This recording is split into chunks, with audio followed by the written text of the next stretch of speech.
Dès que Gilette devient du vin, une fois qu'il a fermenté, donc on atteint un équilibre d'environ 14,5 d'alcool acquis et environ 110-130 grammes de sucre résiduel, avec une acidité de 4 à peu près, exprimée en H2SO4. C'est l'équilibre habituel de Gilette crème de fête. Dès qu'il est fini, on le met en cuve de vieillissement. Ici sont rassemblées 20 années réussies de Château Gilette. C'est-à-dire, à gauche, tous les millésimes extrêmement généreux, puisque les plus grosses font 45 hectolitres, c'est-à-dire pour 4 hectares et demi, 10 hectos de moyenne. On les connaît, les années généreuses. 96, 2006, 7, 10 et 2.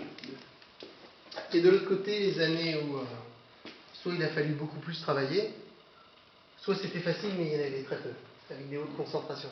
Combien de toits Il y a 30 hectos. Botrytis Il y a du botrytis, on a eu 2 jours de pluie le week-end du 22-23 septembre. Et la cuve qui a été faite exprès pour 97, parce que quand même, 14 hectolitres, magnifique. Donc on les conserve 20 ans en cuve avant de les mettre en bouteille. L'idée étant la suivante, vous savez, enfin, même si au début c'était un accident, à cause de la guerre, l'idée est qu'en Magnum, au bout de 10-15 ans, par rapport à une bouteille, un même vin, on trouve une nette différence d'expression aromatique entre le Magnum et la bouteille. Ceci est dû au ratio R-20 qu'il y a dans le contenant. Oui. C'est encore plus vrai dans un double Magnum et encore plus vrai dans une impériale.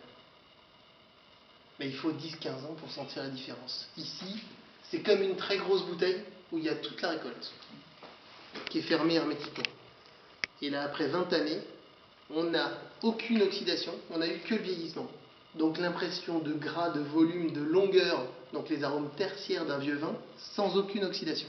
C'est-à-dire que la couleur reste intacte, Oui. étonnamment jeune, les fruits étonnamment éclatants, de fraîcheur, mais quand même l'intensité et la longueur aromatique d'un vin qui a 20 ans.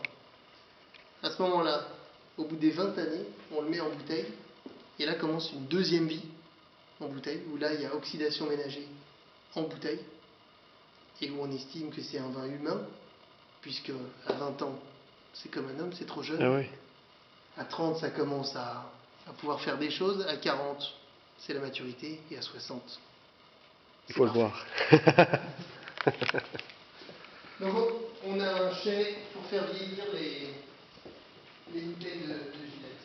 Et ici, ce sont les vins de Château Respine-Médeville, puisque Gilette ne boit jamais de bois. C'est une tradition.